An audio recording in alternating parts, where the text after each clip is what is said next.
Okay, everybody, welcome to the board meeting of January 9th, 2020.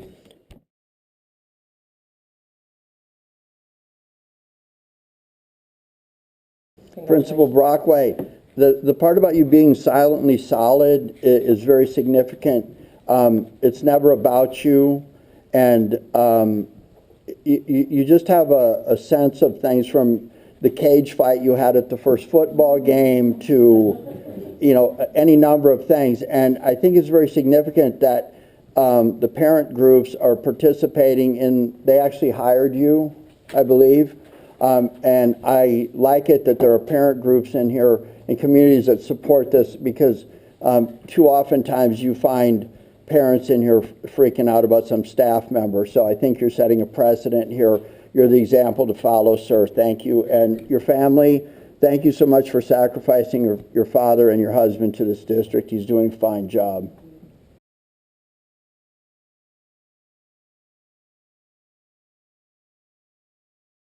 Mr. Kessler, you are a tribute to the model brand of this district.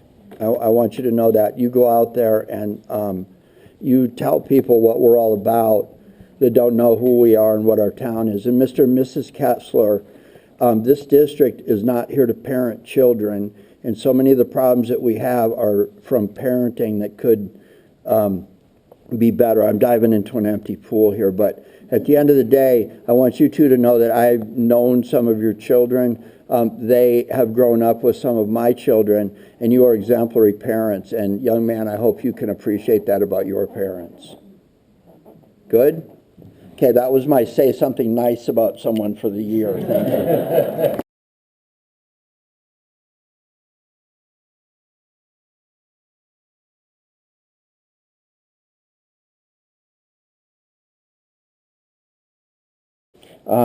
First, I'd like to say I attended the Herd and High Desert Theater holiday events, and Tammy and the family attended one of the ASMO events, and I think enrichment is very important in the life quality of our students, both now as they turn into adults.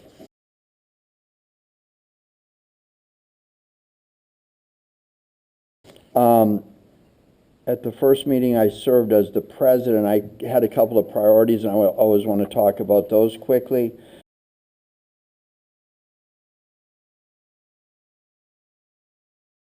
First is a civility statement. I've asked Larry to come up with a civility statement that's to be read at the onset of any public meeting in which decisions are made about that affect the students in the district. I asked that Larry involve the three parent groups. So we've got PTO, Booster, and PTSO to take a base framework of a civility statement and have those people directly input it back to us and have it back for, I'm going to want my fellow board members to adopt that in February. I will tell you that I think civility is a prerequisite to effective and measurable public agency performance.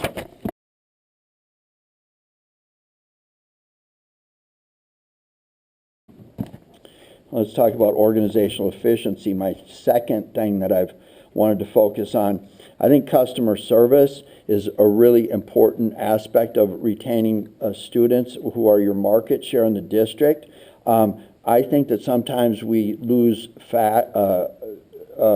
cognizance of the idea that if we're sitting at a front desk out there at one of our schools, you are the face of the district. So it's always important to remember that you are the face of the district, and I think it's important to remember who your customers are. You have external customers who are your students and their parents, and you have internal customers who are your work mates and fellow employees. I am not interested in negative work environments. I'm not interested in hearing gossip, and I'm not interested in hostile work environments. So, if you're a frontline employee, I think it would be good if this district had some customer service training for anyone who's a frontline, face-to-face, constant, has parents walking in, people walking in, and that type of thing. you know, this might shock you, but this isn't a naive request. My last 3 employers have been Mirage, MGM Resorts, Disney, and I've been with the City of Beverly Hills for 18 years. So I have been through every customer service training you could possibly have at the highest level. And I will tell you that I think that the value of those trainings is really what causes people to retain their brand. And without that training, I would not have risen to the great heights you see me at today. No laughter, wow. I actually believe that. I would hope that at some point we could sit down with everybody. I don't know what the context looks like, that's not up to me, but anyone who has constant face-to-face with the public and our customers needs to understand how important their job is and how important they are in frontline retention of our market.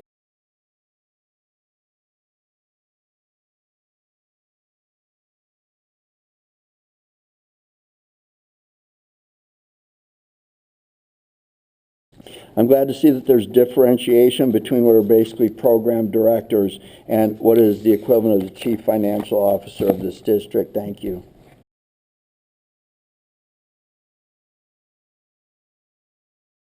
I very much appreciate that you would bring an address change forward. In the past, I've had to go on detective trips to find out where some of my charters were, and I didn't appreciate that at all. Recognizing that the scope of this is limited strictly to you're doing an address change. You are a WIOA program. That is your Shasta exception. You're compliant with 1507. So that said, I do appreciate the information you submitted to the district when we had the meeting and suggested that you might clear it up, because I get a little rattled if I think my landlord is going to throw me out 3 days before I actually find out. That wasn't the case, and I think that the information that you forwarded to the district not only talked about what happened, why it happened, but I noticed that there's people in the program that are doing WIOA that have former email addresses with the City of Los Angeles and their improvement programs regionally. So thank you. That's all the comments I have.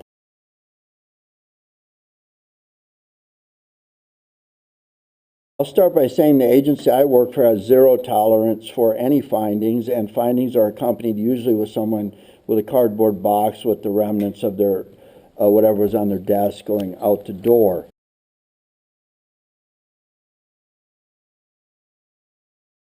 I want to remind everyone that we're talking about what is literally a year and a half, 2 years ago. I remember the days when we had a principal doing the chief financial officer business and all that at the same time. We come from a very volatile place where people were leaving and credit cards needed to be transferred, and that's very difficult to do if the person isn't physically here.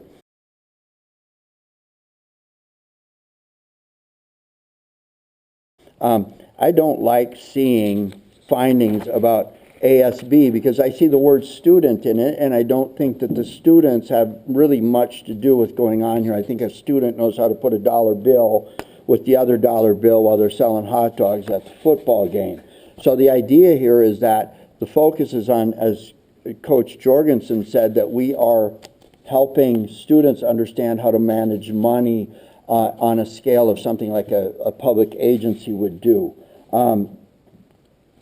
Here's what I will say. If you need a 501c3, then get a 501c3. If you don't have a 501c3, don't go to the principal and ask to go through the principal fund, or whether the boosters are going to run the process for you or whatever it is you're doing. I think that when both the booster and PTSO called in Ms. David to be the very first speaker at that PTSO meeting and booster meeting here, I think that was kind of like I don't know whether it's subliminal message or something, but saying, hey, you know what, we're not going to have much more of this going on. I'm not going to get into the depths of discussion about what the payback was and stuff, because I think I recall that being a closed session item.